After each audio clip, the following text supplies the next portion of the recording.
Bom, boa tarde. Olha, estamos de volta aqui, né? Falando boa tarde aqui, pelo amor de Deus, já são 2h20.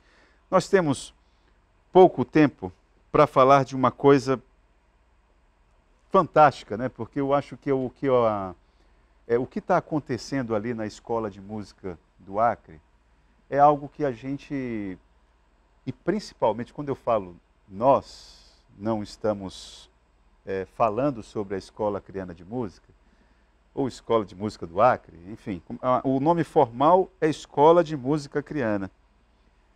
O que está acontecendo ali, nós da imprensa, nós não sabemos divulgar isso direito. Aliás, falar sobre expressões artísticas é falar sobre um bicho meio estranho. Nós da imprensa do Acre temos dificuldade de falar sobre o assunto. Já falei isso aqui várias vezes. O professor Leonardo Vieira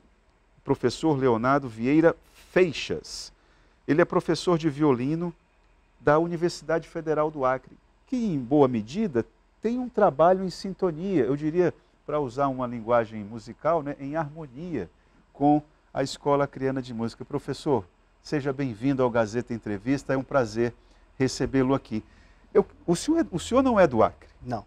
Sou mineiro, sou de Itajubá. Mineiro de Itajubá, a terra da engenharia, que lá tem uma escola famosa de engenharia, não é? E escolheu o Acre, pô, foi uma opção, foi uma decisão, porque por aqui o branco é branco, o preto é preto, não tem meio termo. Pois é, eu abri um concurso aqui para professor de violino e na ocasião já tinha uma amiga que residia aqui, eu conversei com ela, Maíra, como é que é o Acre? Ela falou, é excelente, vem fazer o concurso. Vim, prestei e passei, desde 2014. E aí depois a minha esposa veio e estamos aqui desde 2014. Bom, o violino, ele está muito longe de ser um instrumento popular. Não é um violão.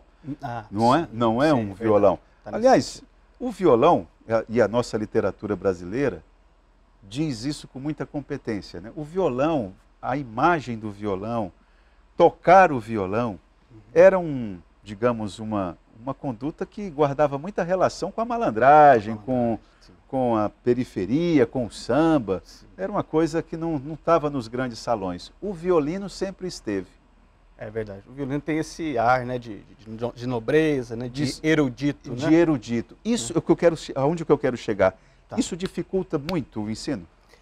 Isso dificulta porque acaba que cria um mito, né? Dá esse distanciamento, né? Que a nossa luta é mostrar que esse distanciamento às vezes não existe, né? Porque é um instrumento como outro qualquer.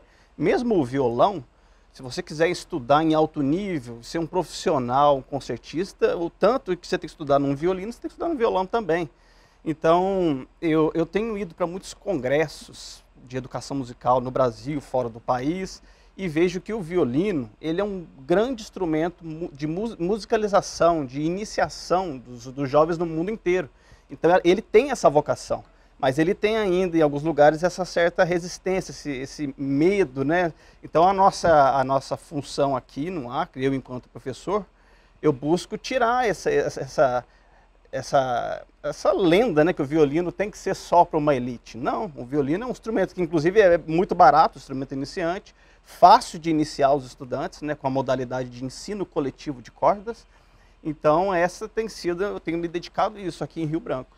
Então agora a gente chega talvez no ponto fundamental, já que o nosso tempo é tão curto, então acho que eu chego no ponto fundamental, que é o papel do poder público nessa busca, não apenas pela popularização, mas por retirar essa casca grossa, né, que o instrumento tem, que distancia das pessoas. O papel do poder público e o trabalho com a Escola Acreana, como é que isso tem sido? Pois é, nossa, tem sido fundamental, né? Então, na minha primeira passagem aqui na UFAC, de 2014 a 2017, né, depois eu saí para o doutoramento, mas nesse primeiro momento eu fiz esse projeto de maneira isolada, né? E eu percebia que a reverberação do meu trabalho não saía muito de dentro da UFAC, né?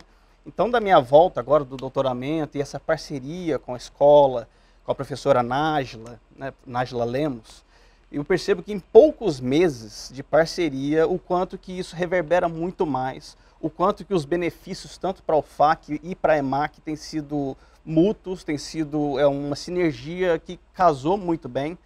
Eu percebo que nós, professores da UFAC, né, que a gente conversa muito sobre isso, né, as nossas ações nós estamos direcionando cada vez mais para a escola, para a gente ter esse fluxo, né, os alunos que vão se formando na escola, os que pretendem seguir de maneira profissional, fazer um curso superior em música, para eles caiam na UFAC, cheguem até a UFAC com uma formação prévia, que essa é uma das nossas dificuldades na UFAC.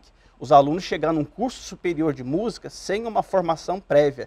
E aí entra a importância da escola de música acreana. E lá tem muitos alunos, o violino ele consegue ser um instrumento atrativo para a meninada? Consegue. O pessoal, principalmente nessa minha primeira passagem, agora veio pandemia, né, a gente vai reestruturando tudo, mas num primeiro momento eu tive muitos alunos, e eles vão se multiplicando. As pessoas querem a oportunidade, e às vezes o desconhecido, ela conhece, passa a gostar, e aquilo vai multiplicando, né? E é muito bonito. Ah, você tem um colega seu lá que desenvolveu um trabalho aqui, tem um colega seu na UFAC, que desenvolveu um trabalho aqui que foi muito importante, que foi a musicalizar. O Romualdo teve um trabalho aqui que foi, digamos assim, estruturante, sim, que tem filhotes espalhados por aqui ainda hoje. Olha, ainda hoje chegam, né, esses filhotes ainda chegam para a gente com uma excelente formação. Então o que o Romualdo fez aqui é revolucionário mesmo. Romualdo... Que eu acho que o espírito disso, eu acho que você está pegando um pouco, né? Dessa parceria com a UFAC e a Escola de Música. Exatamente. Então o Romualdo realmente ele deixou a marca dele aqui, um excelente professor, excelente músico e que inspirou muito a gente também.